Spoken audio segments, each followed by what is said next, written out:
আলহামদুলিল্লাহ। চাকরি জীবনে ১০ বছর পূর্ণ হতে যাচ্ছে। আল্লাহর দরবারে লাখো কোটি শুকরিয়া। আমাকে যদি জিজ্ঞেস করা হয়, এই ১০ বছর চাকরি জীবনের সবচেয়ে ভালো সময় কখন ছিল? আমি নির্দ্বিধায় বলব, লাস্ট ১ বছর। কারণ আমি এমন একজন মহাপরিচালক পেয়েছি, যিনি আমাকে দিয়েছেন মানসিক শান্তি। কিন্তু স্যারকে দেখার সৌভাগ্য আমার হয় নাই। আপনারা অনেকেই জানেন, মহাপরিচালক মহোদয় বিজিবির সকল সদস্যদের নিয়ে দরবার বা মতবিনিময় সভা করেন। আমি যখন স্যারের দরবারে বসি, আমার মনে হয় আমাদের পরিবারের অভিভাবক কথা বলছেন। স্যারের এই বন্ধুসুলভ আচরণ প্রত্যেকটা সৈনিকের মনে জায়গা করে নিয়েছে। একজন বাহিনী প্রধান যে এতটা মিশুক হতে পারে, আমার কল্পনায়ও ছিল না।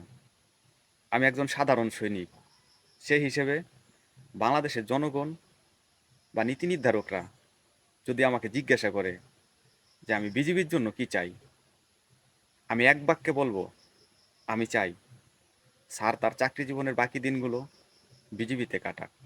কারণ স্যার আমাদের সকল সমস্যার সমাধান, তিনি আমাদের অনুপ্রেরণা। আমি বুকে হাত রেখে বলতে পারি, স্যার একজন ভালো মানুষ, ভালো মানুষ, সত্যিকারের ভালো মানুষ।